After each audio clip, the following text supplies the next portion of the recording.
ரொம்ப நாளாக என் கிச்சனில் சொல்யூஷன் கிடைக்காம இருந்த ப்ராப்ளம் பற்றி தான் பார்க்க போகிறோம். அந்த ப்ராப்ளம்க்கு நான் என்ன பண்ணேன்னு பார்க்கலாமா? ஃபஸ்ட்டு ப்ராப்ளம், சண்டே குக் பண்ணி முடித்ததும் என் ஸ்டவ்வோட கண்டிஷன் இதுதான். ரொம்ப பிசு பிசுன்னு இருக்கும். என்ன பண்ணாலும் அது பிசுபிசுப்பு போகவே போகாது. அண்ட் என்னோட செகண்ட் ப்ராப்ளம், இந்த பைப்பில் இருக்கக்கூடிய சால்ட் ஸ்டெயின், உப்பு கரைக்கும் எந்த சொல்யூஷனுமே கிடைக்காமலே இருந்தது. அப்போ ஹாப்பி பிளானட் பிராண்டோட ஆட் பார்த்துருந்தேன். இது India's number 1 Lime scale remover. So try பண்ணி பார்க்கலான்னு வாங்கியிருந்தேன். இது பெய்ட் ப்ரமோஷன் இல்லை, என் பர்சனல் யூஸ்க்காக வாங்கி அதை உங்களுக்கு ஷேர் பண்ணுறேன். சீரியஸாக சொல்கிறேன், நான் யூஸ் பண்ணதுலே ஒன் ஆஃப் த பெஸ்ட் ப்ராடக்ட்னு சொல்லுவேன். இதை நான் மெயினாக சால்ட் ஸ்டெயின்காக தான் வாங்கியிருந்தேன். பட் ஃபஸ்ட்டு இதை கேஸ் ஸ்டவ்வுக்கு யூஸ் பண்ணலான்னு சொல்லி டிசைட் பண்ணி ட்ரை பண்ணலான்னு ஒரு நாள் சண்டே குக் பண்ணி முடித்ததும் யூஸ் பண்ணேன்.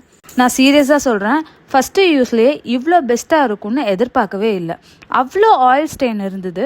இதை யூஸ் பண்ணி நல்லா க்ளீன் பண்ணதுக்கப்புறமா கொஞ்சம் கூட அந்த பிசுபிசுப்பு இல்லவே இல்லை. இந்த லிக்விடை ஸ்ப்ரே பண்ணிவிட்டு 60 செகண்ட்ஸ் விட்டு க்ளீன் பண்ணணும். பட் நான் உடனே க்ளீன் பண்ணிட்டேன். அதுக்கே இந்தளவுக்கு ரிசல்ட் கொடுக்குன்னு எதிர்பார்க்கவே இல்லை. ஓகேன்னு உடனே என்னோட சிங்க் பைப்புக்கு ட்ரை பண்ணி பார்த்துடலான்னு அந்த லிக்விடை என்னோட பைப் ஃபுல்லாகவே ஸ்ப்ரே பண்ணி விட்டுட்டேன். உங்களுக்கு பார்த்தாவே தெரியும் எவ்வளோ உப்பு படிஞ்சிருக்குன்னு. இந்த தடவை லிக்விடை ஸ்ப்ரே பண்ணி விட்டுட்டு 2 மினிட்ஸ் விட்டு ஒரு ஸ்க்ரப்பரில் நல்லா ஸ்க்ரப் பண்ணிவிட்டு வாஷ் பண்ணி பார்த்தேன். நான் சொன்னால் கூட நீங்கள் நம்ப மாட்டீங்க, அவ்வளோ டிஃப்ரென்ஸ் இருந்துச்சு.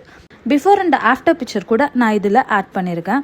அண்ட் இதில் ஒரு முக்கியமான விஷயம் என்னன்னு பார்த்தீங்கன்னா, இதில் எந்த ஒரு கெமிக்கல்ஸுமே அவங்க ஆட் பண்ணலை. ஸோ உங்கள் ஸ்கின்க்கு எந்த ப்ராப்ளமும் இருக்காது. உங்கள் கிச்சன்லேயும் இந்த மாதிரி ப்ராப்ளம் இருந்தால் கீழே லிங்க் கொடுக்குறேன், பர்ச்சேஸ் பண்ணிக்கோங்க. நான் இதை 220 ருபீஸ்க்கு பர்ச்சேஸ் பண்ணேன். இந்த ப்ரைஸ்க்கு இது ரொம்பவே வர்த்தான ப்ராடக்ட். ட்ரை பண்ணி பார்த்துட்டு எப்படி இருக்குன்னு கீழே கமெண்ட் செக்ஷனில் கமெண்ட் பண்ணுங்கள்.